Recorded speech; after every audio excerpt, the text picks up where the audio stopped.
You just realized your business needed to hire someone yesterday. How can you find amazing candidates fast?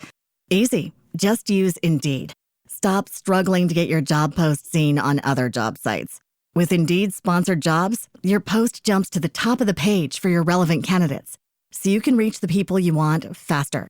According to Indeed data, sponsored jobs posted directly on Indeed have 45% more applications than non-sponsored jobs. Don't wait any longer. Speed up your hiring right now with Indeed. And listeners of this show will get a $75 sponsored job credit to get your jobs more visibility at Indeed.com/kidsandfamily. Just go to Indeed.com/kidsandfamily right now and support our show by saying you heard about Indeed on this podcast. Terms and conditions apply. Hiring? Indeed is all you need. Welcome to Tales of the Resistance, where we tell you stories of defiance and rebellion to try to keep your chin up. I'm Amber Hunt. All right, folks, here's the latest on the Epstein-MAGA meltdown, and while I refuse to get my hopes up, I have to say we haven't seen an implosion like this one yet. What started as a conspiracy whisper, Epstein has a secret client list, has detonated into a full-blown fracture in the MAGA base. Earlier this month, the DOJ and FBI dropped a memo claiming all the Epstein conjecture was just a total nothing burger, despite years of saying otherwise. Turns out, they now say, Epstein did die by suicide and no credible client list exists. That blew up expectations, especially after Attorney General Pam Bondi stoked hope back in February, claiming the list was literally sitting on her desk waiting to be reviewed. Now, the best way I can describe Trump's attempts to contain the mess is like this. Imagine trying to clean shit off your shoe, but instead of removing the shoe and rinsing it, you first wipe it on your pants and then your shirt, and then you start chasing your family members trying to wipe it on their clothes. In short, the shit's getting everywhere. It's all been a big hoax. It's perpetrated by the Democrats, and some stupid Republicans and foolish Republicans fall into the net. And so they try and do the Democrats' work. The Democrats are good for nothing other than these hoaxes. On Truth Social and during press briefings, Trump labeled those still demanding answers as weaklings who are stupid. Then he pivoted, telling Bondi to release any credible documents and blaming Democrats Obama, Biden, and Comey for fabricating fake files. Quick reminder, Epstein's arrest, charging, and death all occurred on Trump's watch. And so the flip-flop isn't landing. Influencers in the base, Steve Bannon, Michael Flynn, Dan Bongino, Laura Loomer, are doubling down, demanding transparency. Flynn even wrote it's not about Epstein, but about restoring a modicum of trust in government. Bannon warns this fracture could cost MAGA politically. Here's conservative ally Josh Hawley. This is one of the worst human trafficking rings in American history, run by this scumbag. And I think the more we know about it, the more we get out there, the better it is. Meanwhile, the DOJ stance has undercut long-standing conspiracy theories, leaving MAGA loyalists feeling betrayed. Democrats, of course, are seizing the moment, using the infighting to paint Trump as inconsistent and untrustworthy. So what's the bottom line? A narrative that once fired up the base is now detonating from within. Trump's efforts to reassert control by labeling critics hoax believers isn't stopping the scramble, it's fueling it. The MAGA coalition's once unified front is seeming to crack under the weight of its own conspiracy. And Trump's grip? Well, it's starting to look a little shaky. And in related news, a couple of pranksters pulled off a small but pointed stunt at Trump Tower this week. On Thursday, the comedy duo known as the Good Liars placed Jeffrey Epstein-themed postcards inside the building's Fifth Avenue gift shop. The postcards featured that infamous photo of Trump and Epstein smiling side by side at Mar-a-Lago. And in case that wasn't enough shade, the postcards were slipped onto a souvenir carousel right next to one featuring Melania Trump's face.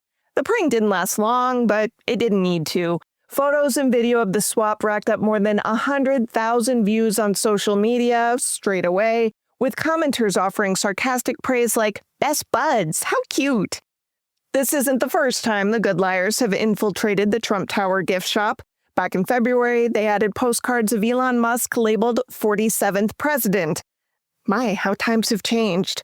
But the Epstein stunt hit especially hard this week as Trump tried to distance himself from the Epstein files in the wake of the Wall Street Journal writing a story about Trump signing Epstein's 50th birthday card with a crude sketch of a nude woman and a cryptic message about secrets. Oh, and speaking of suspicious timing, just before that story broke, Vice President JD Vance reportedly flew out to Rupert Murdoch's Montana ranch for a private meeting with the heads of Fox News and News Corp, the same media empire that owns the Wall Street Journal. No public schedule, no explanation, just Air Force Two showing up in Big Sky country right before one of Murdoch's outlets delivered a gut punch to the president. Funny how that works. This next one's complicated but important. We know, of course, that the Trump administration deported a Maryland man, Kilmar Abrego Garcia, even though a judge had granted him protection from removal. They left him in a Salvadoran mega prison infamous for torture, defied a Supreme Court order to bring him back, and claimed over and over that he was a leader of MS-13. But here's the kicker. They didn't have evidence. And more importantly, they knew it. That's all according to internal emails just released to Congress thanks to a whistleblower named Erez Reuveni. Reuveni's no resistance hero. He spent years defending the administration's immigration cases. But when pushed to sign off on legal briefs he knew were built on fiction, he finally said no. And what he exposed is even worse than we thought. On June 24th, Reuveni filed a formal whistleblower complaint with the DOJ Inspector General and both judiciary committees. Among the most explosive charges, that a top DOJ leader, Emil Bove, told officials that when deporting migrants under the 1798 Alien Enemies Act, they might just need to ignore court orders and tell the courts, quote, "fuck you." Reuveni warned his DOJ, DHS, and State Department colleagues that ignoring the courts could create very bad law. You think? He refused to keep calling Abrego Garcia a gang member without evidence. And not long after that, he was fired. Look, we're not throwing a party for a guy who helped implement some of the very policies he's now exposing, but credit where it's due, he finally drew a line. And now, thanks to his emails, we have proof that Trump officials knowingly misled the courts and left a man to be tortured based on bogus claims. In this moment, truth-telling isn't easy, so when someone inside finally steps up, we should at least pay attention.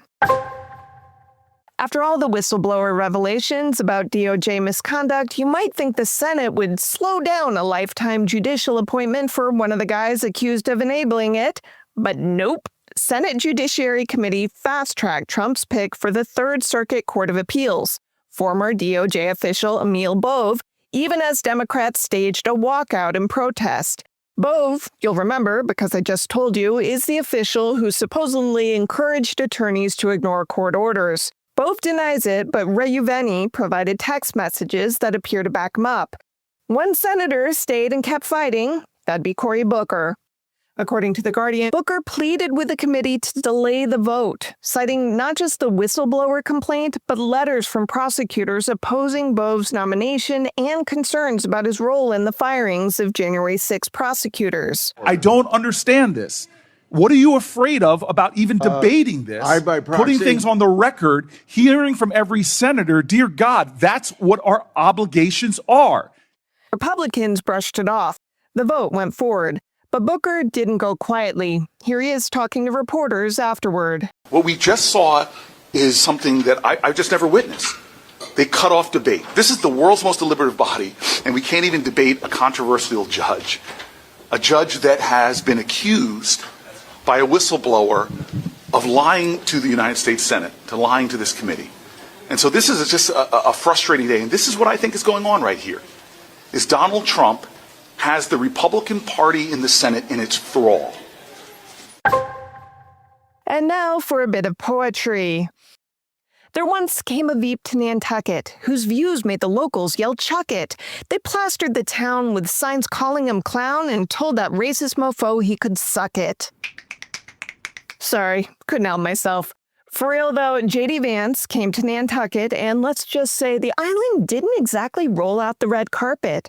Ahead of his July 22nd visit, local organizers, including a group cheekily calling themselves Nantucket, staged a full-on protest campaign that fused righteous outrage with New England flair. Think wanted posters plastered across town, signs with traitor and forced birth fan club hand-painted in block letters, and a clear message for the Veep.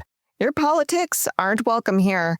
The protests were rooted in real fear and real anger over Vance's far-right stances, especially his alignment with Project 2025 and efforts to erode reproductive rights. And this wasn't just a liberal tantrum. These were business owners, parents, seasonal workers, and longtime residents making it known.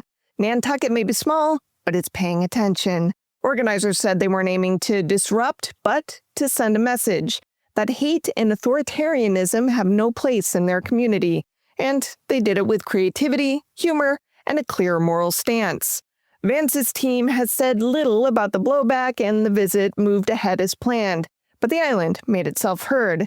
In a summer full of political gaslighting, Nantucket reminded us that protest still matters, even, and maybe especially, in postcard-perfect places.